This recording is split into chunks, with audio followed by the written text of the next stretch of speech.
Et dites-le franchement, Céline Pina et Guillaume Bigot, avec un grand débat demain pour ouvrir ce salon de l'agriculture en compagnie d'Emmanuel Macron. On nous parle d'un grand débat de 2 heures, sans doute un peu plus, on l'imagine, avec le président de la République. 2 jours, non, Ouais. vous voulez dire. Ça peut Ça, c'est en mode réduit pour Emmanuel Macron. Il cherche les records à chaque fois. Bon, ça sera peut-être un peu plus, très clairement.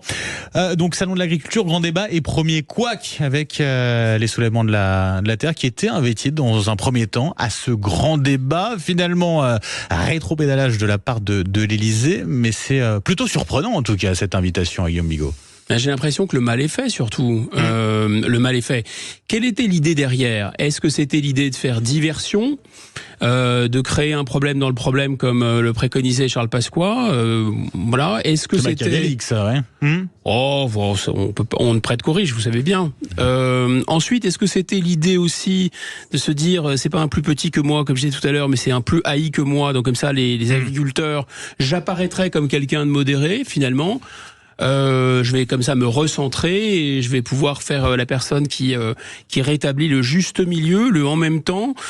Est-ce que c'était aussi cette idée de finalement de détourner l'attention des médias? C'est difficile à dire. Ce qui est sûr en tout cas, c'est que diviser pour mieux régner, transformer l'hexagone en octogone, c'est quand même ça une ligne de conduite du président de la République depuis 2017 en fait. C'est-à-dire qu'il crée une pagaille, ensuite il rétablit l'ordre.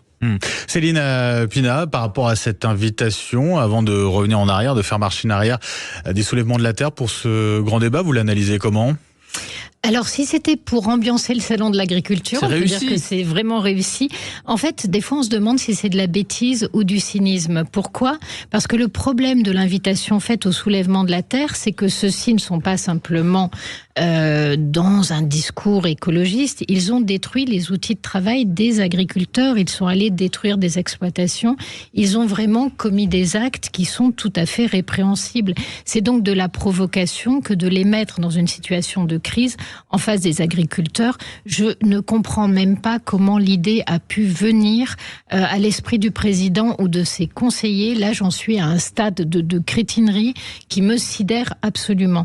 Mais derrière, on a l'impression quand même que chez Emmanuel Macron, l'ego trip emporte tout. Autrement dit, il se met en scène, c'est moi contre le monde entier, moi contre les agriculteurs. Et il refait en permanence une forme de grand oral dans lequel il veut se magnifier. On n'en est pas là. Le problème de l'agriculture est un problème sérieux. On se fout de voir Emmanuel Macron sur un ring comme si on devait élire le plus joli bœuf de la foire, c'est pas le problème. Et donc, une fois de plus, le président se met en scène, oublie l'intérêt général et oublie qu'il a en face de lui des gens qui sont en situation de survie et pour qui la mort est pas simplement une mort sociale ou la mort de leur exploitation, mais c'est un des métiers dans lequel vous avez le plus de suicides. Tout cela n'est pas très sérieux, franchement. Guillaume Bigot, ce grand débat, il sera pas utile, quoi qu'il en soit. Faut voir un petit peu demain comment ça se passe. Il y aura peut-être un échange intéressant entre le président de la République et les agriculteurs. Vous y croyez pas du tout, ça ? Non, je n'y crois pas pour une raison très simple, c'est que il faut avoir en tête une proportion qui est 90% des problèmes des agriculteurs ne sont plus à la main du gouvernement français. Comme pour l'énergie, comme pour l'immigration, comme pour tant de choses, c'est transféré à Bruxelles. Bruxelles, ou d'une part... Et la France peut pas avoir un poids là-dedans, justement, sur ces décisions-là ? Non, la France est, sur ces sujets-là, peut être en minorité et mise en minorité. C'est des sujets à la majorité qualifiée. Donc même si la France s'oppose, de toute façon, la France peut être mise en minorité, et la France est souvent mise en minorité. Mais surtout sur cette question-là, il y a un double langage. C'est-à-dire que la France n'est pas la dernière à pousser Bruxelles à la roue pour faire, disons, de la surenchère en matière d'écologie punitive, de la surenchère en matière de libre-échange, etc. Donc c'est pour ça que cette crise, elle est absolument explosive. D'abord parce que ils ne peuvent pas promettre, puisqu'ils ne peuvent pas tenir, puisque ça ne dépend plus d'eux. Mais surtout, ça ne dépend plus d'eux, alors même qu'ils sont d'accord et qu'ils tiennent un double discours, un double langage qui s'entend parfaitement. Et ils peuvent essayer de prendre tous les Français pour des imbéciles. À un moment, ces gens-là sont des professionnels. Les agriculteurs sont non seulement à bout, mais en plus, ce sont des professionnels.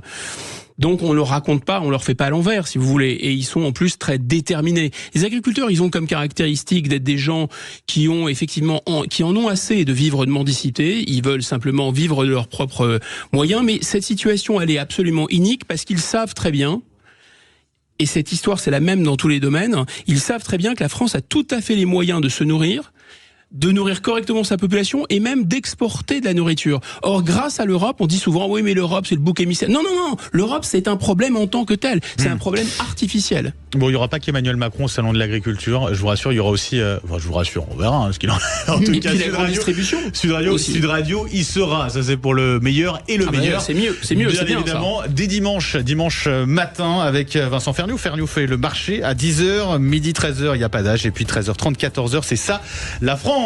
Merci beaucoup Guillaume Migaud, merci beaucoup Céline Bella. Dans un instant, c'est Patrick Roger que vous retrouvez avec son invité politique Emmanuel Grégoire, premier adjoint à la mairie de Paris. On va en parler d'ailleurs du salon de l'agriculture. À tout de suite. Très bon. Sud Radio.